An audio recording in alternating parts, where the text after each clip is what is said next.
Vamos abrir em Efésios capítulo 2, verso 19. Aos nossos visitantes, sejam muito bem-vindos. Que Deus os abençoe.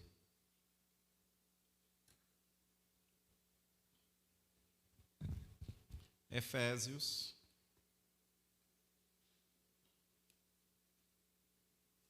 capítulo 2, verso 19. Quem achou, diga glória a Deus.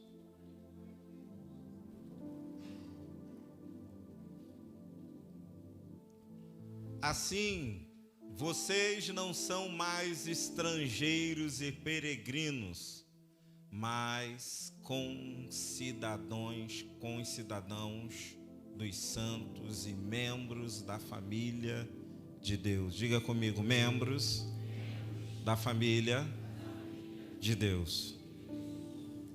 Diga para a pessoa que está ao seu lado: você é membro da família de Deus.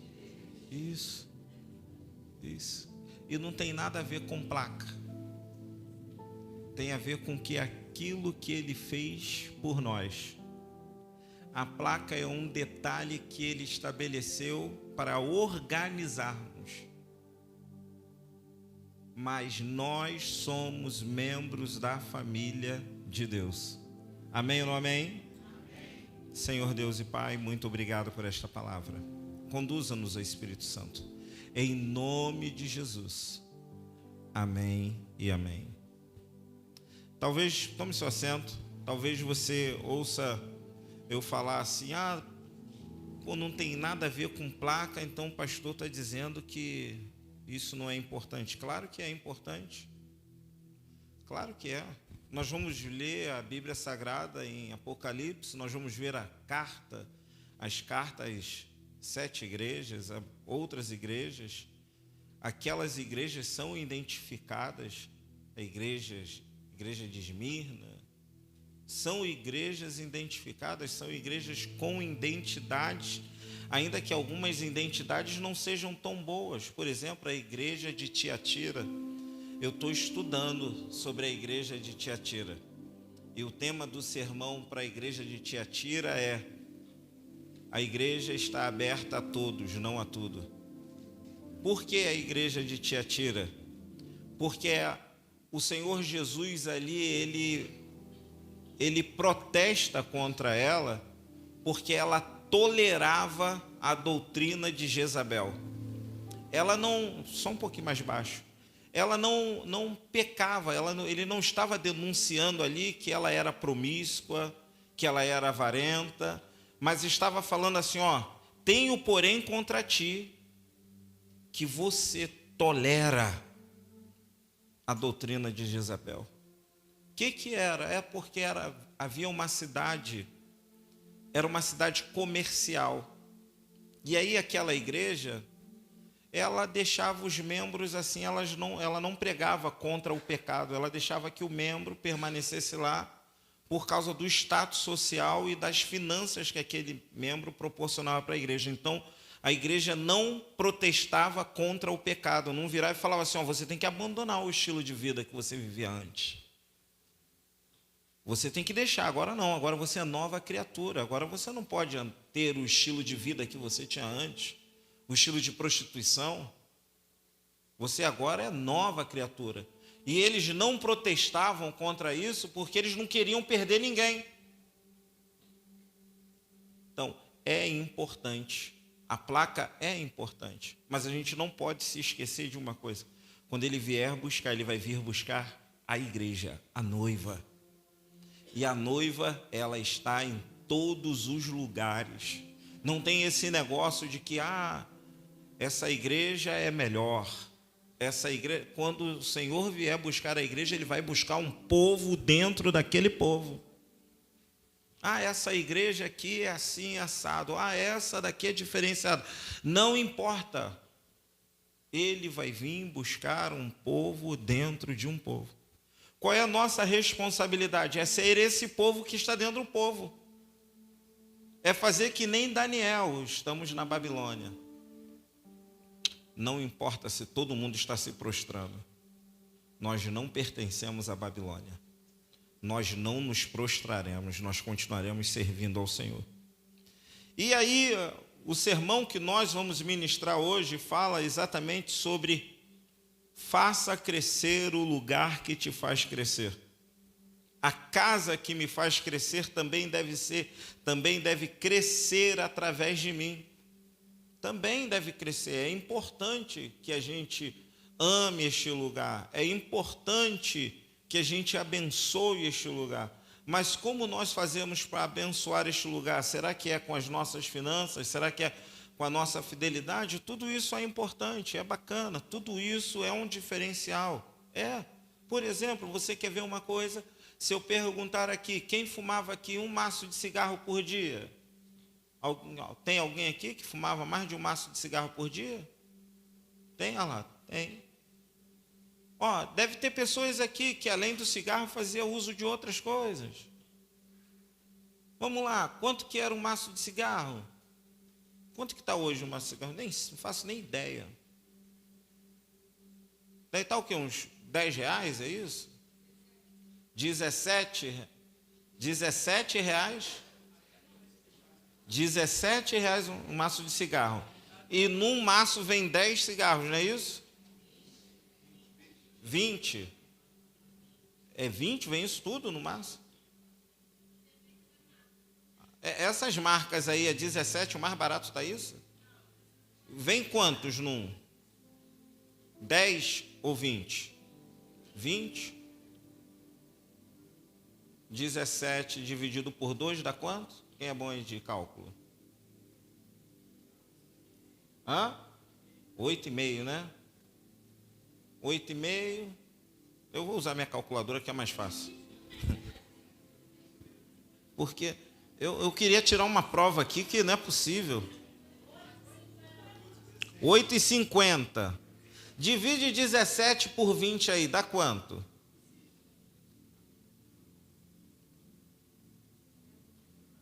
Dividido por 20.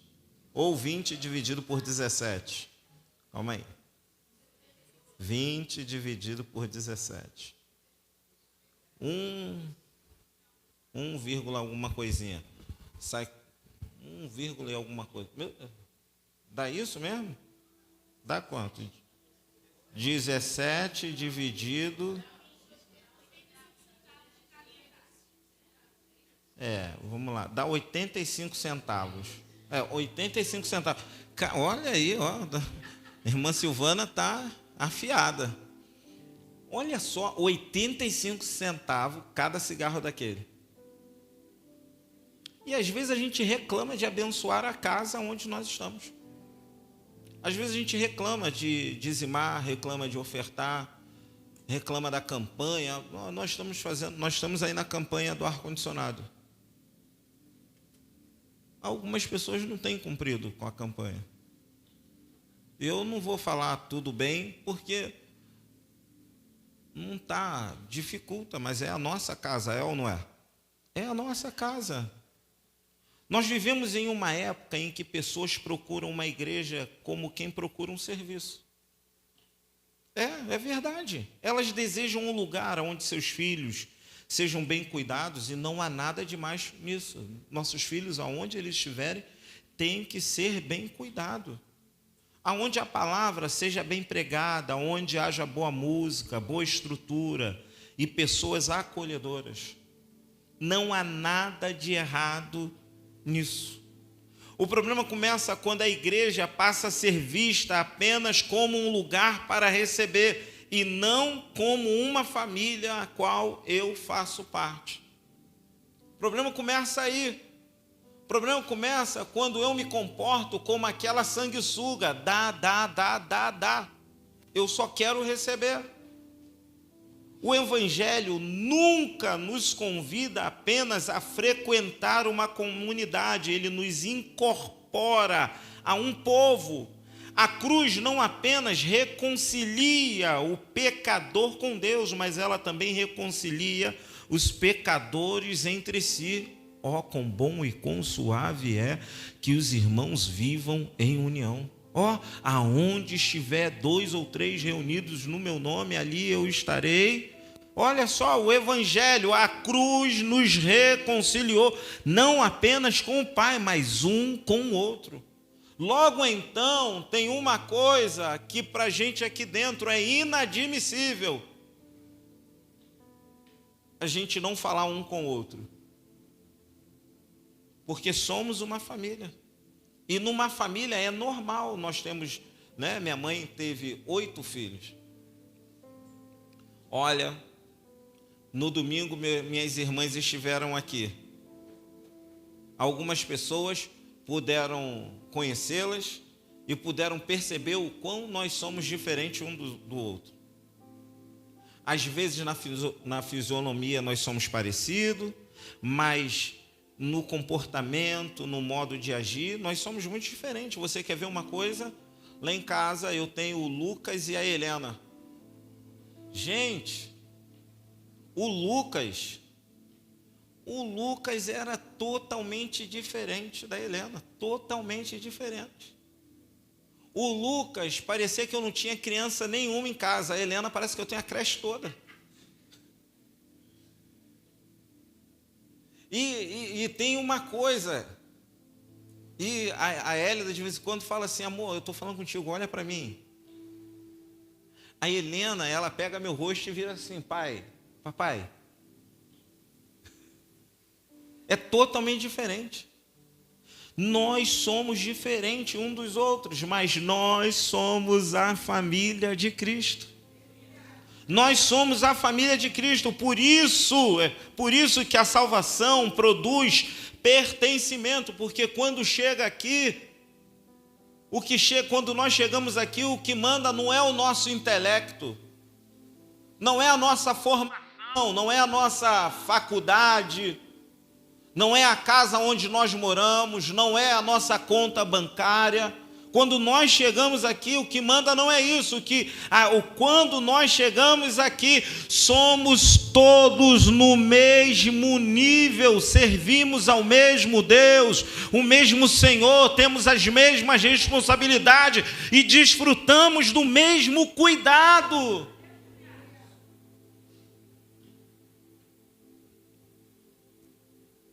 A salvação produz pertencimento e o pertencimento produz responsabilidade. Produz em nós responsabilidade. Você quer ver uma coisa? Quantos de nós às vezes não queremos assumir responsabilidade ou só queremos assumir responsabilidade naquilo que nos é mais agradável? Você quer ver uma coisa? Por exemplo, esses dias eu estava conversando com a nossa líder do MI, ela falou assim: pastor, é muito difícil. É muito difícil alguém na igreja querer se disponibilizar para trabalhar no ministério infantil. Nós temos uma demanda muito grande de crianças, mas, pastor, a gente quase tem que ficar implorando para alguém se apresentar. E olha que é um dos ministérios mais importantes da igreja, porque esse ministério vai dar continuidade àquilo que Deus está fazendo em nós e através de nós. Eu me lembro, quando eu era criança, o meu coordenador do departamento infantil era a irmã Marileia. Hoje a irmã Marileia e o esposo estão pastoreando uma igreja. Mas eu me lembro do jogral, da pecinha, quando ela falava, quando a gente tinha que fazer aquelas pecinhas e a gente achava que era só para matar o tempo, né? Às vezes a gente vê as coisas fazendo e fala assim: é só para matar o tempo. Não, mas eu lembro, o semeador saiu a semear. Aí eu lembro que ela virou um dia na salinha e falou assim: olha, o semeador somos nós. A semente é a palavra. Aonde você estiver, você precisa entregar esta semente. Eu era apenas uma criança e eu me lembro, olha o quão é importante, mas às vezes nós somos seletivos na nossa responsabilidade. Às vezes nós queremos os aplausos, queremos o palanque, mas às vezes não queremos os bastidores, não queremos aquilo que não é visto. Somos seletivos naquilo que, isso daí, nós às vezes estabelecemos graus de importância. Não, isso aí não tem muita importância. Só que há uma responsabilidade. Quando Paulo escreve aos Efésios, ele lembra que aqueles cristãos, antes de conhecerem a Cristo, estavam separados das promessas, sem esperança, sem Deus no mundo. Eles estavam sem Deus e vivendo no mundo, mas Cristo derrubou o muro da separação e fez deles parte da família de Deus. Eles deixaram de ser estrangeiros para se tornarem filhos, deixaram de ser visitantes para se tornarem membros da casa. Essa verdade muda completamente a maneira como enxergamos a igreja. Quem é visitante pergunta: o que a igreja pode fazer por mim? Quem é filho pergunta: como posso fortalecer a casa? Quem é consumidor escolhe uma igreja pelo que ela oferece. A pergunta é: eu sou visitante? Eu sou filho? Ou eu sou consumidor?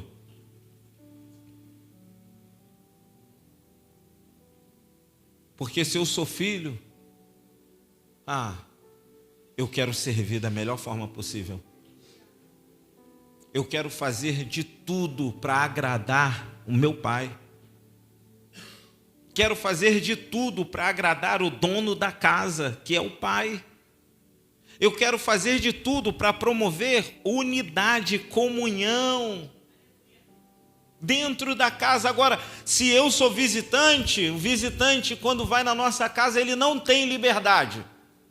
A liberdade dele se limita àquilo que nós permitimos. Ele está na sala. Se ele for um pouquinho mais íntimo, a gente leva ele até a cozinha. Se ele for um pouquinho mais íntimo, nós até levamos ele até o quarto. Mas existe uma coisa: ele não pode sentar na cama, porque a cama é outro nível de intimidade, não é assim? O visitante, ele está restrito ao uso da sala e ao uso do banheiro. Conforme vai aumentando o nível de intimidade, ele vai acessando outras coisas, não é assim? O que você é aqui dentro? Porque se você é filho, o filho não. O filho senta na cama.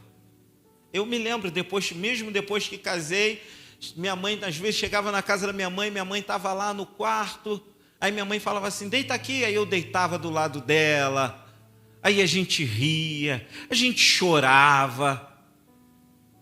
Ela falava assim, aí eu falava assim: mãe, o que a senhora tem aí para a gente comer? Ela falou assim: vai lá ver na geladeira, porque quem é de casa tem liberdade. O visitante jamais vai chegar na minha casa e abrir minha geladeira. O visitante jamais vai chegar na minha casa e vai acessar determinadas áreas. Eu tenho amigos que são muito próximos, mas nunca acessaram o quarto da minha casa. Eu tenho outros que já acessaram. Porque existem níveis de intimidade. Mas você quer ver uma coisa? O Lucas e a Helena, ele tem acesso a toda a casa, tudo que tiver na casa, ele tem acesso. Foi isso que o irmão mais velho do filho pródigo não entendeu. Ele tinha acesso a tudo, mas não desfrutava daquilo que ele tinha acesso. E às vezes nós estamos assim, nós temos acesso a tudo, mas não acessamos, não desfrutamos. Nós temos ministérios, nós temos ali o Ágape, nós temos o Atmosfera, nós temos a mídia, mas nós temos uma missão principal que Ele nos deu, é fazer de outras pessoas íntimo dEle, filhos dEle. E o outro aspecto tem um grupo que é consumidor. Ele vem, senta, ele quer a palavra, uma boa palavra, ele não quer ser confrontado, ele não quer ouvir dizer que pecado é pecado, ele não quer ouvir dizer que trair a esposa é pecado, trair o marido é pecado, ficar de conversinha é pecado, ficar envolvido com fofoca é pecado, que mentir é pecado. Ele não quer ouvir que os grupinhos de WhatsApp onde enviam pornografia é pecado. Ele não quer ouvir, porque ele é consumidor. Ele quer chegar aqui, ele quer um ministério de louvor na marca, aonde, se estiver louvando, a glória tem que descer, ele tem que se emocionar, ele tem que chorar. Aí sabe o que ele faz? Ele vai, consome, ele enxuga as lágrimas e ele simplesmente vai embora. E no dia seguinte ele fala assim: quando é a próxima refeição?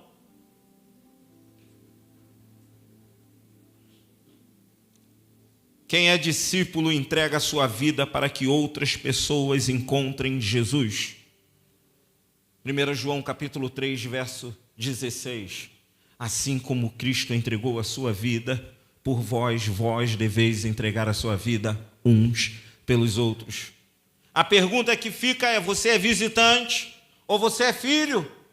Porque o sacrifício da cruz fez de nós filhos. Mas para acessar os direitos de filho, você tem que recebê-lo como Salvador. E não apenas recebê-lo, você tem que se comportar como filho.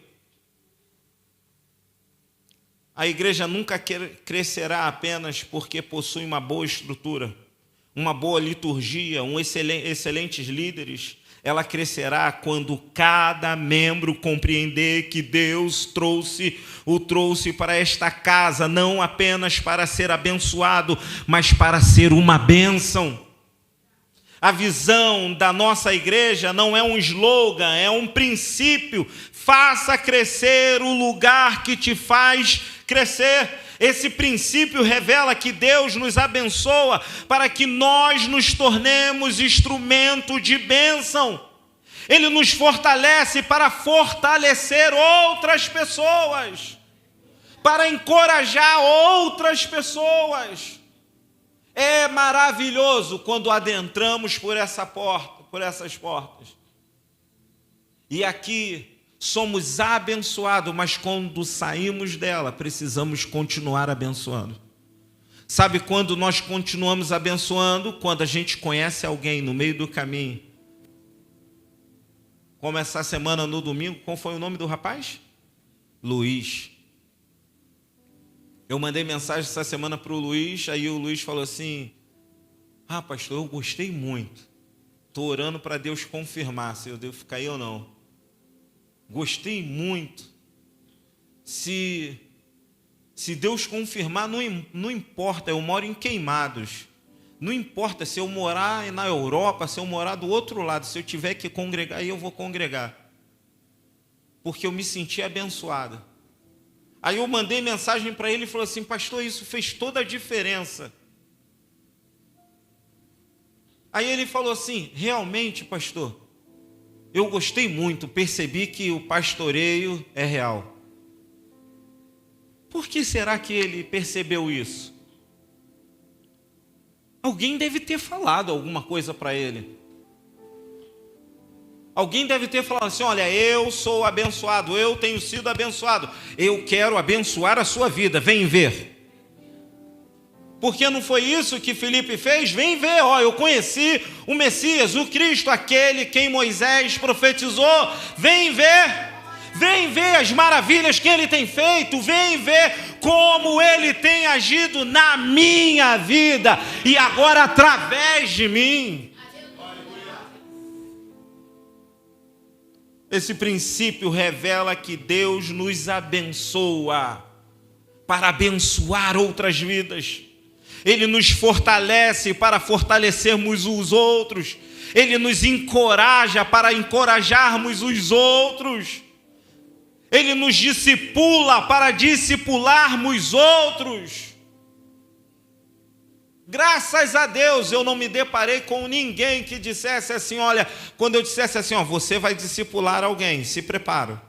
e essa pessoa dissesse assim: não, pastor, eu não quero, graças a Deus eu ainda não me deparei com uma pessoa assim.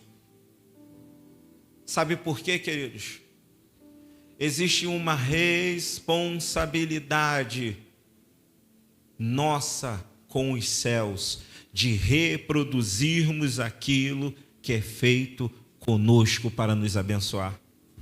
Ele faz crescer a nossa fé para que sejamos cooperadores no crescimento da sua obra. Nunca foi sobre ter uma igreja cheia, sempre foi sobre povoar o céu.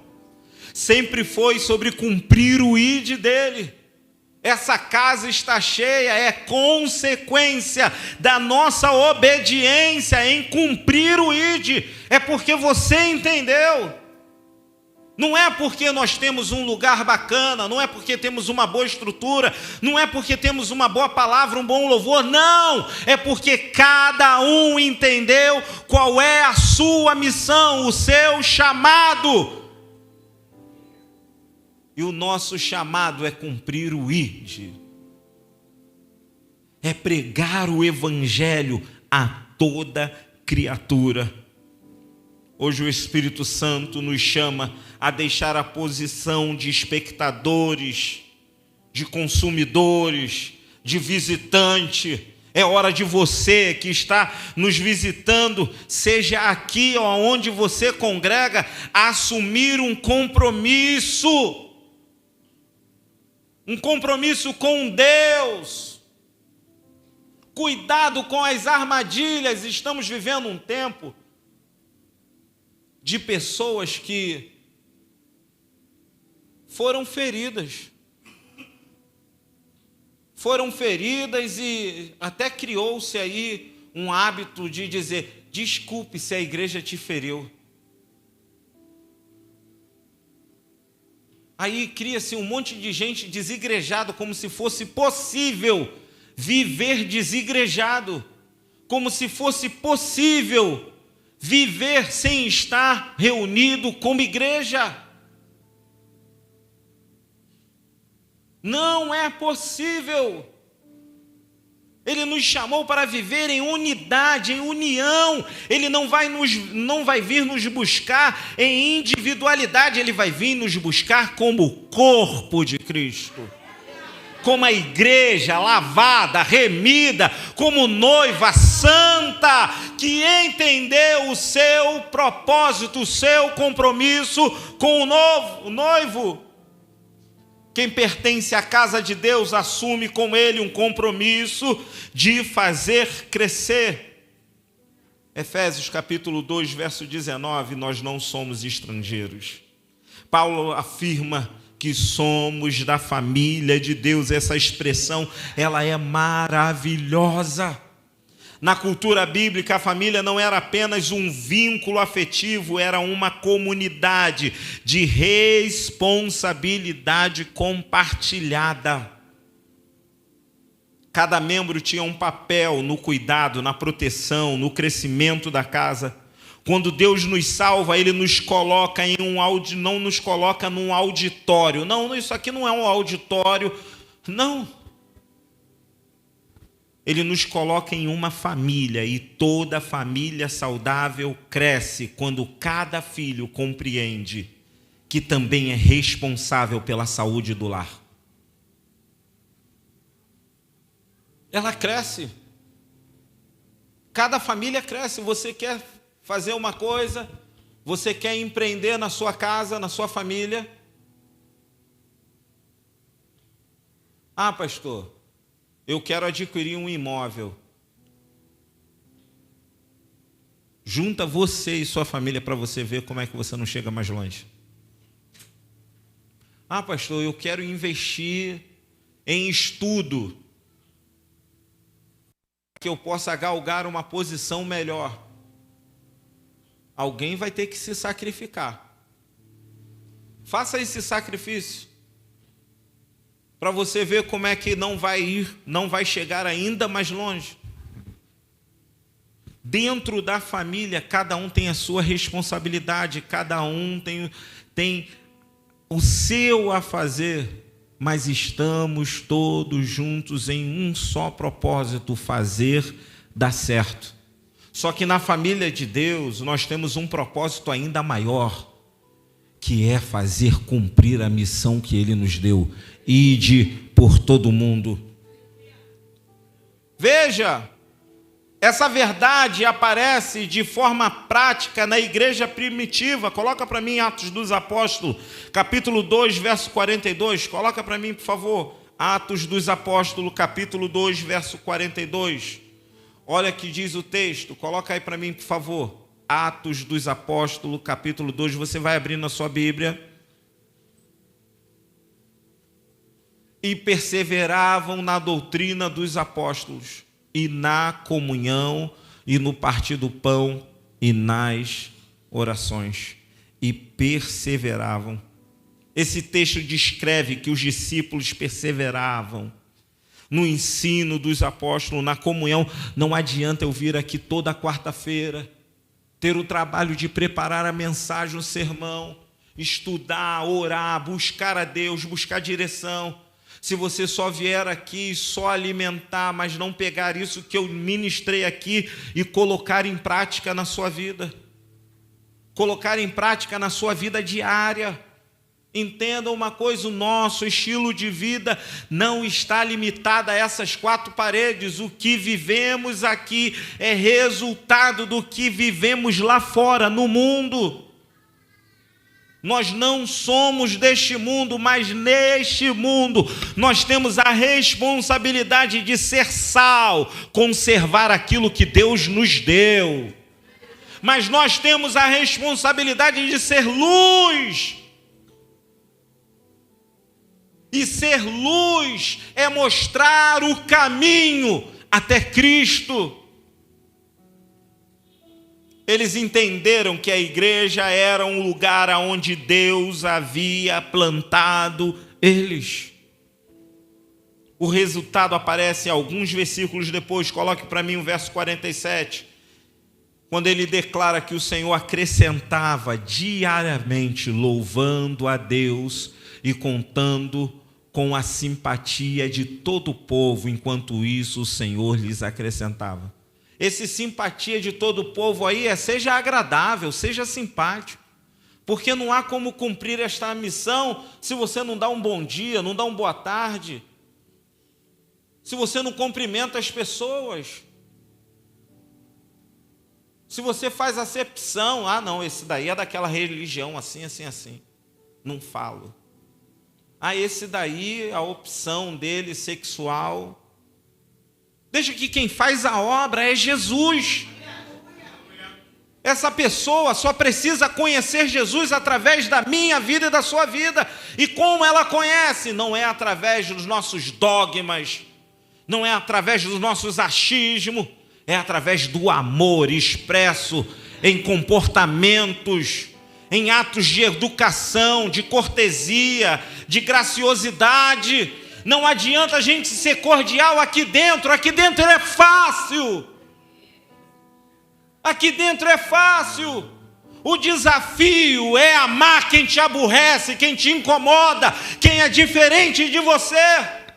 E aí é nessa hora que nós entendemos. Entenda uma coisa e não se esqueça disso: a igreja está aberta a todos, não a tudo, mas é responsabilidade limpar tudo, inclusive aquilo que está na minha vida que incomoda ele.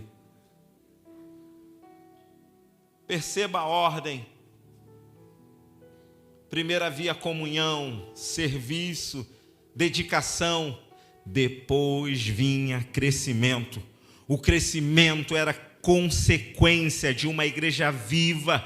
Esse princípio continua valendo até os dias de hoje. Muitas pessoas perguntam: qual é o segredo para uma igreja crescer? A resposta bíblica não é uma estratégia, mas uma postura espiritual. Uma igreja cresce quando os seus membros vivem como família. Um cuida do outro, um direciona o outro, um ama o outro, independente das suas diferenças.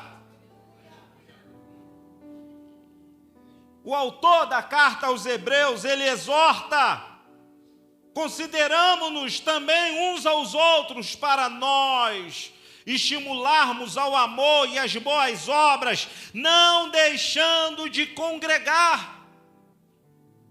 Congregar não é apenas ocupar uma cadeira, um banco, um lugar, não. É olhar para alguém e perguntar: como posso fortalecer essa pessoa na caminhada? É exatamente isso que acontece nos PGMs. É exatamente isso que acontece aqui na ADCIM, Nova Jerusalém. O PGM não é apenas uma reunião durante a semana, assim como os nossos cultos não é apenas um dia de encontro, não. Os cultos na ADCIM não são apenas um encontro durante a semana, é uma extensão da família de Deus. É a oportunidade de, primeiro, cultuarmos a Deus. Segundo, é a oportunidade de sermos igreja. Você sabia que você não pode ser igreja sozinho? Não há como você ser igreja sozinho. Nós só somos igreja porque estamos reunidos. E somos igreja quando nós nos reunimos nos nossos lares, com os irmãos, em um objetivo de adorar ao Senhor, de conduzir alguém a Cristo. Aí nós somos igreja. Nós não somos igreja por causa da nossa cadeira bonita, por causa do nosso altar. Nós não somos igreja por causa do som, por causa do telão. Nós não somos igreja por causa das paredes. Nós somos igreja porque estamos reunidos em um só propósito: servir a Ele.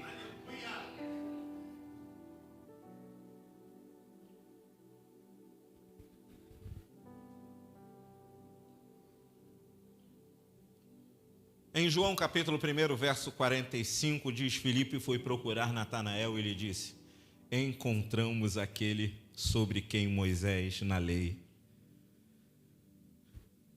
e os profetas escreveram. Seu nome é Jesus de Nazaré, filho de José. Aí Natanael fala assim: pode sair alguma coisa boa? Vão duvidar daquilo que você está vivendo. Vão duvidar daquilo que Deus está fazendo através deste lugar, em você e através de você.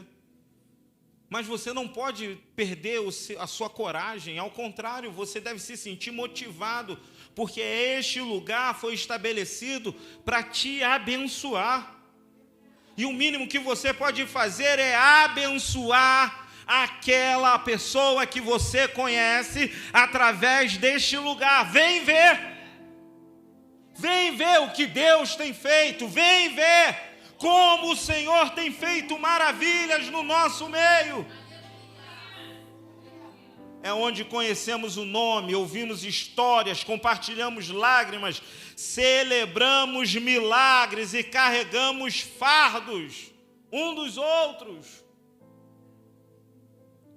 Paulo escreve aos Gálatas: levai as cargas um dos outros, assim cumprireis a lei do Espírito. Gálatas capítulo 6, verso 2. Uma igreja cresce quando os seus membros deixam de ser consumidores de culto e passam a ser cuidadores de pessoas. Você quer ver uma coisa? Nem precisaríamos, se todos nós tivéssemos essa visão, nem precisaríamos mudar o horário do culto no domingo. É claro que a gente vai mudar por outros motivos. Não é só porque somos patriotas. É porque entendemos que acessar também, sair de casa naquele horário também é ruim. É difícil. Então, o nosso culto domingo, guarda bem, nosso culto domingo é às 19h30. Das 19h30 às 21h.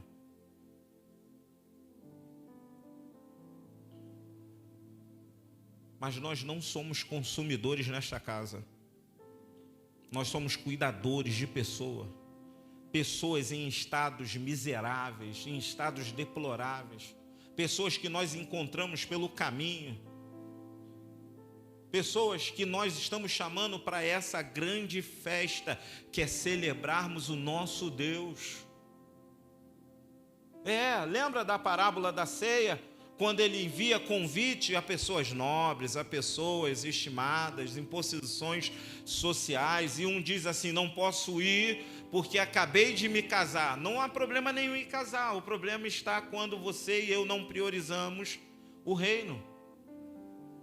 Ninguém envia um convite de última hora. Envia um convite de última hora? Não. Nós temos aqui jovens que vão casar, e eu tenho certeza que já estão preocupados. A gente tem que mandar o convite de casamento com tantos meses de antecedência, para quem receber o convite se preparar para ir naquela festa.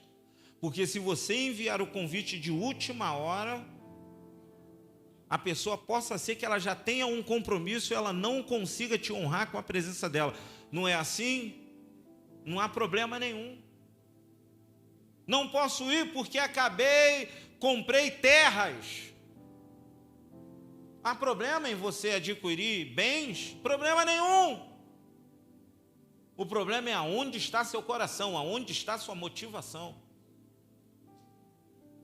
Não posso ir porque comprei bois. Não há problema nenhum nisso, em enriquecer. O problema qual é? A sua motivação. Quais são as desculpas que nós damos para não pertencer, para não estar? Porque vamos lá, se você e eu tivermos que receber um dinheiro amanhã, mesmo que seja R$100, e você tiver com uma terrível dor de cabeça, você vai ou não? Se for 1.000, então, hein?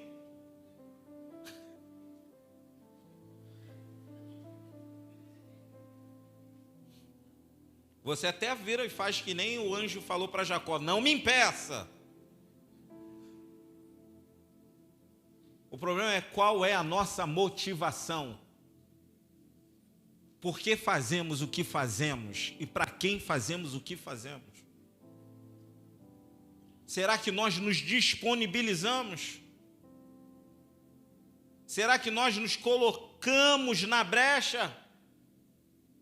É impossível amar Jesus e pertencer indiferente, permanecer indiferente na igreja.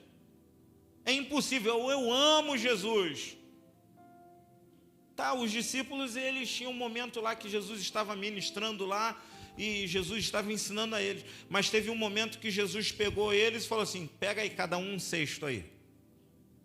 Aí multiplica o pão, o peixe, fala assim: vai lá e distribui, vai trabalhar, vai.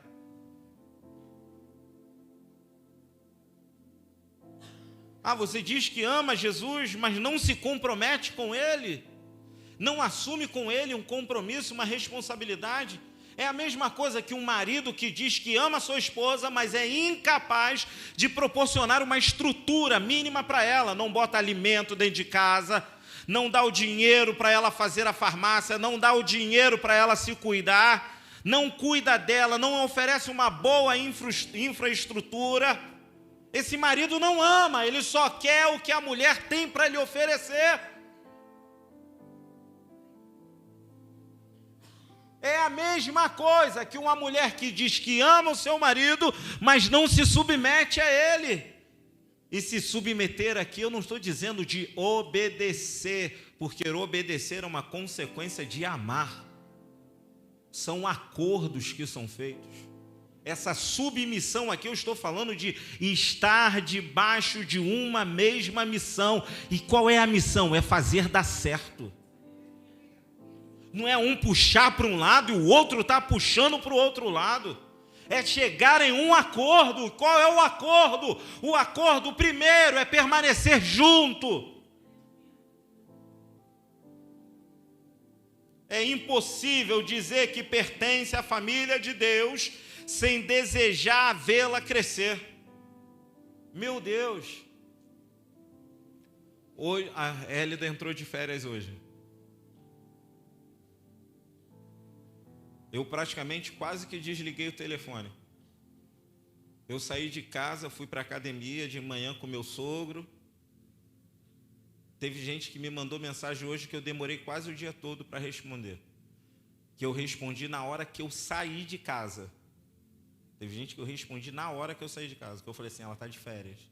Então, quem sabe aí, se ela acordar cedo, quem sabe aí rola aí um café em alguma confeitaria, né? Hoje eu até, quando cheguei da academia, até me espantei. Quase que eu dei um culto em ações de graça e marchei. Porque era 10 horas da manhã, ela estava acordada. Eu falei assim, gente, ela vai passar as férias toda dormindo. Ela gosta. Mas tudo bem, nós temos um acordo. Tudo bem, nós temos um acordo. E vivemos bem, eu vivo bem com isso. Você precisa aprender a viver bem. É impossível dizer que pertence à família de Deus e não deseja ver crescer. Eu quero que meu filho seja muito mais bem-sucedido do que eu. Eu quero que ele vá muito mais longe, eu quero que ele seja um pastorzão de uma igreja maravilhosa. Eu quero que ele, profissionalmente, dê certo, alcance tudo que ele deseja alcançar. Eu quero que ele tenha uma casa muito melhor, um carro muito melhor, uma família muito maior, que ele seja muito mais bem-sucedido, tanto ele como a minha filha. Quero que minha esposa seja muito feliz. E, é claro, ao meu lado.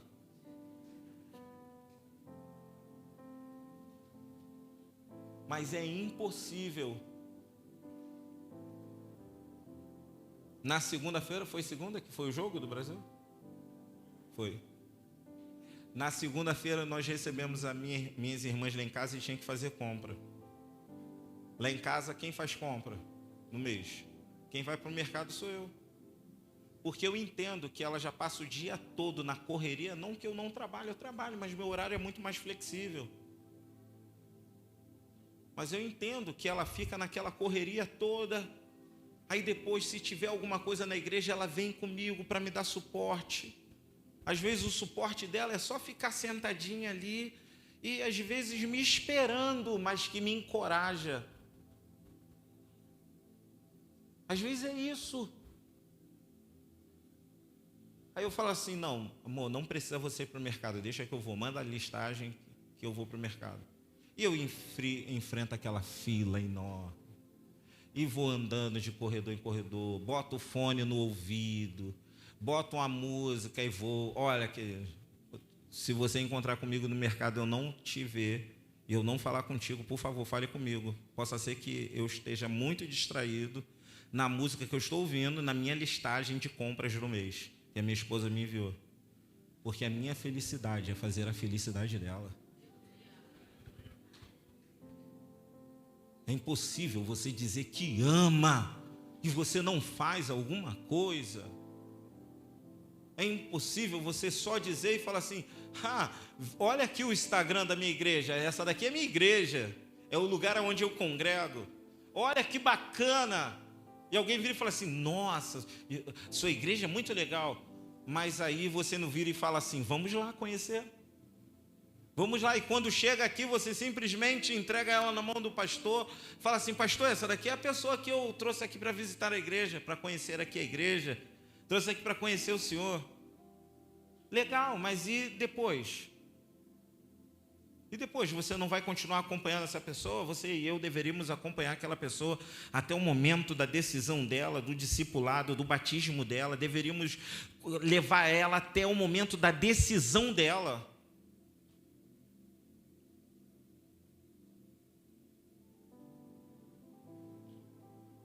É aqui que o Espírito Santo nos confronta. Se esta igreja tem restaurado a sua vida, a sua família, tem fortalecido aqui a sua casa, se seus filhos têm aprendido a palavra aqui, se você encontrou aqui amigos espirituais, deixa eu te perguntar então uma coisa: você está ajudando esta casa a crescer ou está apenas desfrutando daquilo que os outros constroem? 1 Coríntios capítulo 10, verso 24, ninguém busque seus próprios interesses, mas cada um busque o interesse do outro. A maturidade espiritual começa quando entendemos que não fomos chamados apenas para receber cuidados, mas para cuidar de alguém. Diga comigo assim, Senhor, me mostre, me direcione alguém que está aqui dentro, e principalmente quem está lá fora, que eu possa cuidar e apresentar a Ti. É nesse momento que deixamos de ser apenas frequentadores e nos tornamos cooperadores do reino. Quem ama a missão de Cristo transforma a sua vida em um instrumento de multiplicação. Depois de compreendermos que pertencemos à família de Deus, precisamos entender que Deus nunca chama alguém apenas para ocupar um lugar. Ele chama para cumprir uma missão. Tem uma missão. E aí eu quero dizer isso para você. Você tem uma missão e não pessoas para impressionar. Você está cumprindo o seu chamado, entenda, mais importante do que qualquer coisa é cumprir o seu chamado.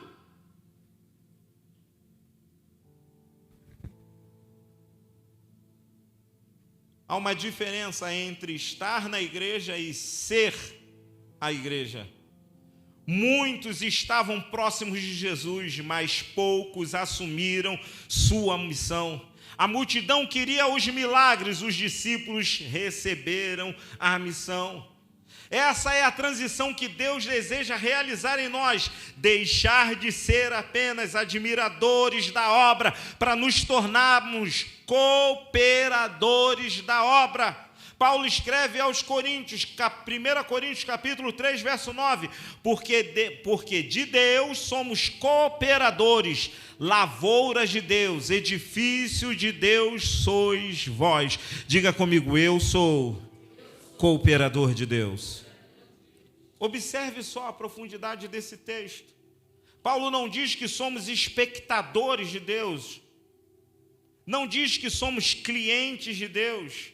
Ele afirma, somos cooperadores. Que privilégio. Que privilégio ser um cooperador de Deus. Que privilégio. Ser alguém comissionado por Deus.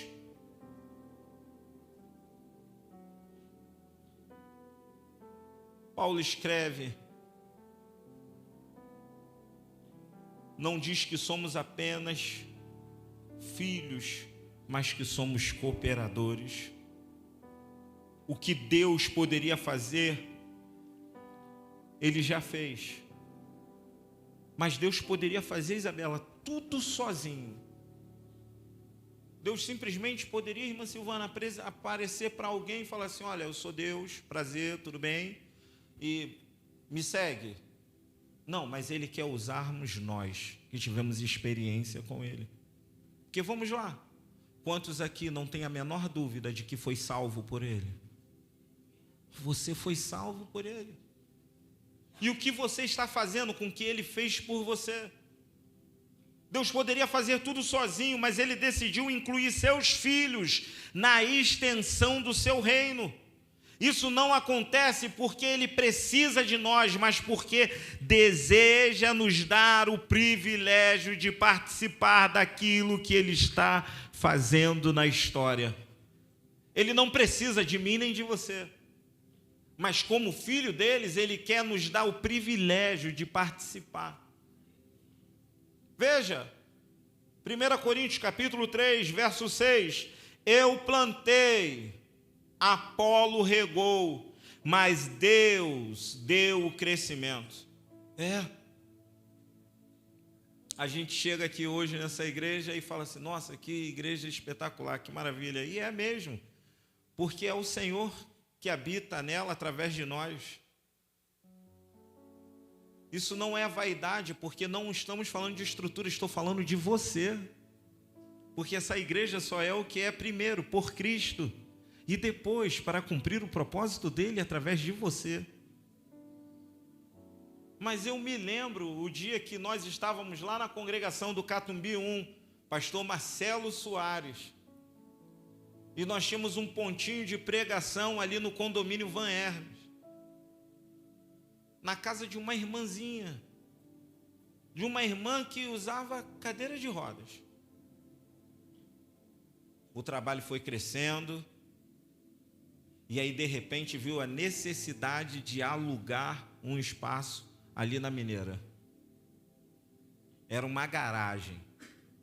Os cultos ali começaram revezando. Pastor Gesiel, eu, presbítero José, alguns irmãos como pastor Moacir, presbítero Eli.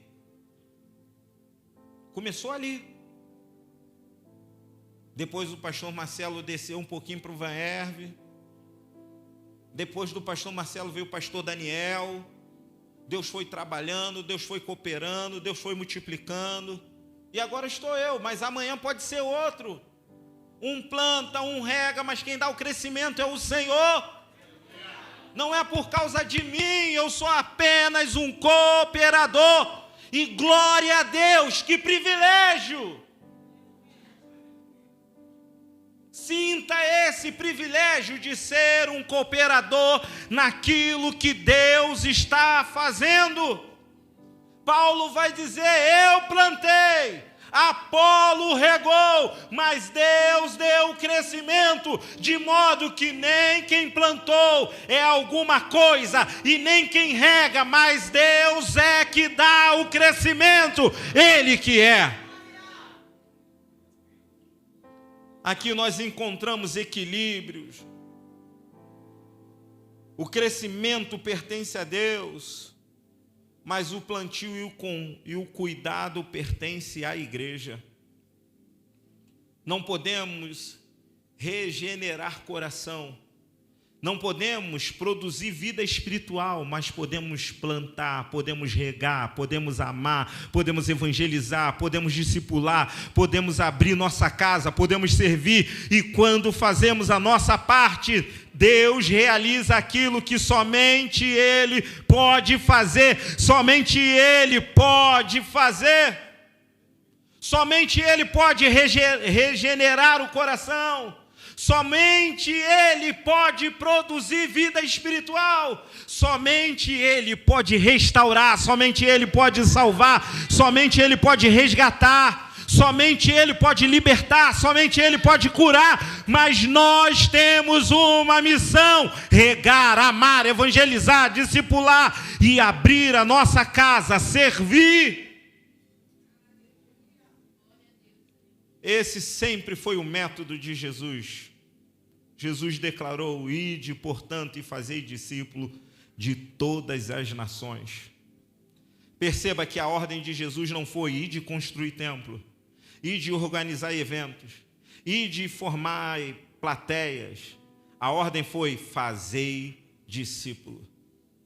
O coração da missão sempre foi pessoas. E é por isso que a igreja, o PGM existe. O PGM e a igreja não é apenas um programa local. É uma estratégia bíblica para que pessoas sejam alcançadas, discipuladas e integradas à família de Deus. Cada casa aberta torna-se uma extensão da igreja. E a igreja torna-se um lugar aonde nós dizemos para o mundo: vem e vê as maravilhas que Ele tem feito. Lucas registra em Atos dos Apóstolos, capítulo 5, verso 42.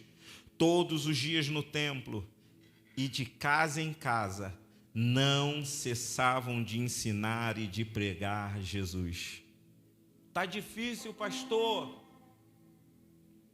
É um desafio atrás do outro. E quem disse?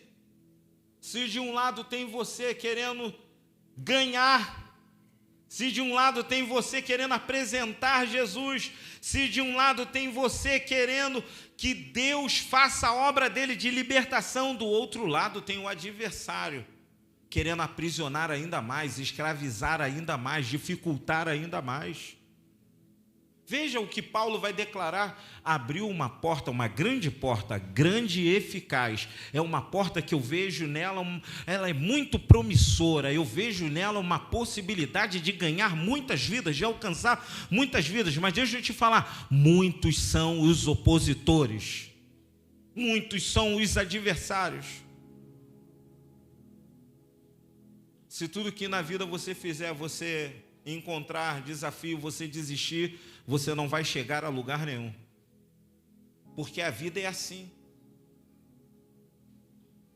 Deus ungiu Davi como rei, mas ele teve que enfrentar leões, ele teve que enfrentar urso, mas ele também teve que enfrentar gigante. Mas em cada uma dessas situações foi Deus preparando ele. Ele poderia muito bem chegar no campo de batalha e falar assim: eu só vim trazer a refeição, Isabel. O problema é de vocês, eu nem soldado sou. Mas ele chega no campo de batalha só com a missão de trazer a refeição. Mas quando ele chega lá com a refeição, provavelmente ele se pergunta: o que eu posso entregar além daquilo que eu trouxe? E aí ele diz: quem é esse incircunciso que está afrontando o exército do Deus vivo? Aí ele se coloca à disposição, não por causa da capacidade dele, porque em comparação, Golias, em comparação a ele, Golias era experiente, Golias tinha armas muito mais poderosas, Golias era muito mais eficiente no campo de batalha. Davi não, Davi até duvidaram dele. Ele é filho de quem? Ele é filho de Jessé, o belemita. Ele é filho de Jessé? Traz ele aqui. Tá. Pô, mas os seus irmãos têm assim um porte de batalha, eles estão preparando. Mas você não tem condições, não. Não, mas eu quero ir. Mas ele é um homem experiente, você vai lutar com ele? Podem até duvidar da sua capacidade, podem até duvidar de você. Quem não pode duvidar é você, de quem te chamou. Quem não pode se render à dúvida é você. Quem te chamou não dorme, quem te chamou não chamou errado. Olha, Deus não unge cabeça errada. Isso aqui não é jargão de pregador, não. Deus não escolheu você errado.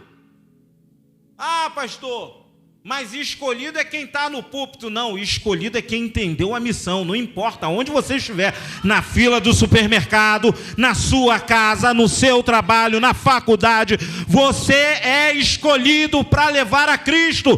O que faz de você escolhido é obedecer ao chamado dele. Não é o microfone na mão, não é o instrumento na mão. Não, o que faz de você um escolhido é você dizer para ele: eis-me aqui. Não importa se é para levar um lanche, não me importa se é para derrubar gigantes, não me importa qual seja a situação que eu estiver, eu estou disposto a servir. Fique de pé.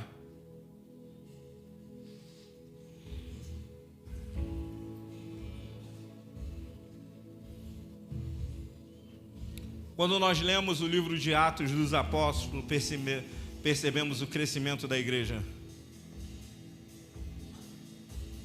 Nunca foi uma questão de números, mas uma manifestação da ação de Deus através do povo. Atos dos Apóstolos, capítulo 6, versículo 7. Crescia a palavra de Deus, e em Jerusalém se multiplicava o número dos discípulos. A palavra de Deus crescia. Primeiro crescia a palavra, depois cresciam os discípulos. Quando a palavra encontra corações obedientes, a igreja inevitavelmente cresce. Paulo encerra um dos textos mais profundos sobre a igreja dizendo: todo o corpo bem ajustado e consolidado pelo auxílio de toda a junta, segundo a justa cooperação de cada parte, efetua o seu próprio aumento para edificação de si mesmo em amor.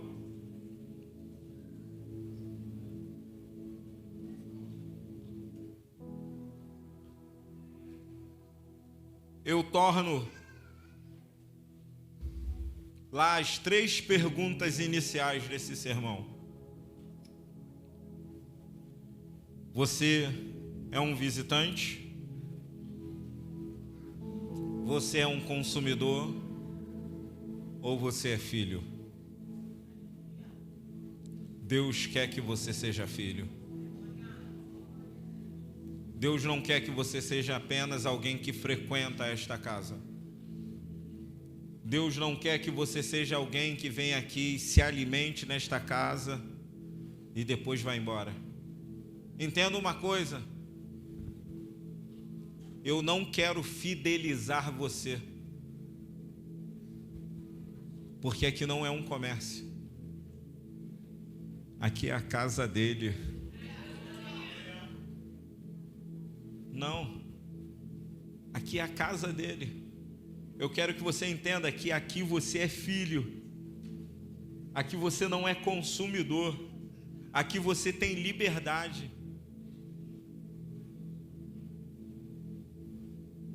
O consumidor, ele não tem plena liberdade no local onde ele frequenta. Nós temos irmãos aqui, alguns que têm os seus negócios, eles sabem disso.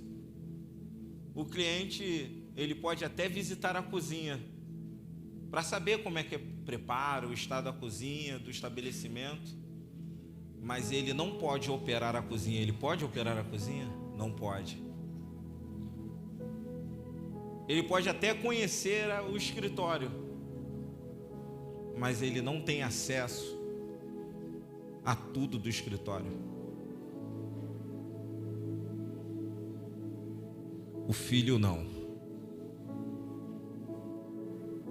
Sabe qual é a única restrição que nós temos lá em casa?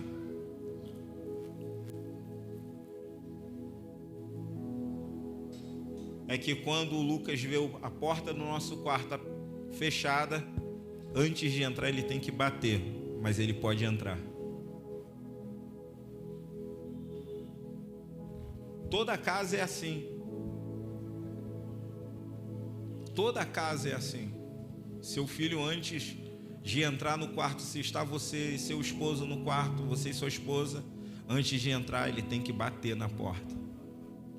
Mas isso não diminui a importância dele ou o acesso dele. Ele continua tendo filho e tendo acesso a tudo da casa. Lá em casa, de vez em quando, eu tenho até que virar para o Lucas e falar assim: Lucas, deixa meu perfume. Fica com os seus aí, em nome de Jesus.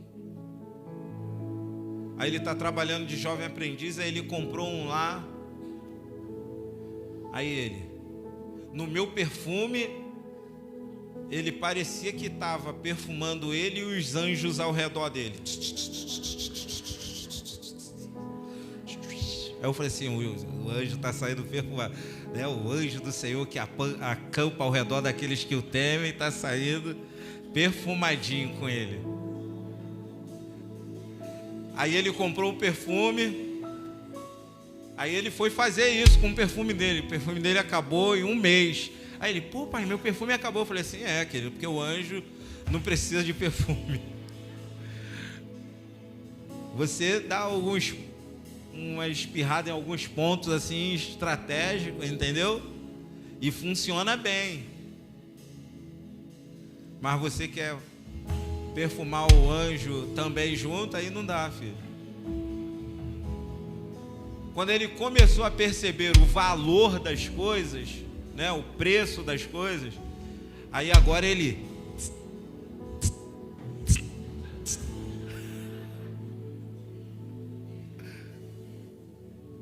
mas isso não significa que ele não tenha liberdade de ir lá e pegar o meu perfume, porque ele é filho. O que você é aqui dentro? Quem você é aqui dentro? Você é um consumidor? Você é um visitante? Alguém que não assumiu um compromisso? Primeiro com ele? Você é só alguém que quer receber? É alguém que nem Onã, quer prazer com a noiva, mas não quer a responsabilidade que esse prazer traz? Não se esqueça, você é filho. Filho tem responsabilidades, mas filho tem liberdade. Diga comigo, bate no peito dizendo comigo: eu não sou consumidor. Diga comigo: eu não sou visitante. Diga comigo: eu sou filho. Tenho responsabilidades, mas tenho liberdade. Ó Deus, eis aqui a tua igreja, Senhor. Tua noiva, Senhor, que tu compraste com teu sangue, que tu resgataste por meio do seu sacrifício. Deus, eu lhe entrego nas suas mãos, Senhor. Meu Pai, porque nas suas mãos é aonde nós encontramos abrigo e segurança, Senhor. É nas tuas mãos, Senhor, que nós somos fortalecidos. É nas tuas mãos que nós somos corrigidos. É nas tuas mãos que nós somos sustentados, ó Deus. Deus, cuida, Senhor, das nossas vidas. Ó Deus, te agradeço em nome de Jesus. Há entre nós, antes de eu dar a bênção, alguém que não é cristão e quer passar a ser filho, vem aqui à frente que eu quero orar por você.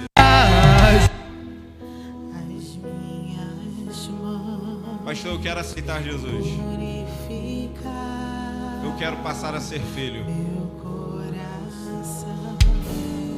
Todos já são. Espalma as vossas mãos. Todos já são. E a graça do nosso Senhor e Salvador Jesus Cristo, o amor de Deus, a comunhão e as consolações do Espírito Santo seja com todos que aguardam e esperam a vinda do Senhor. E todos digam: que Deus abençoe a todos.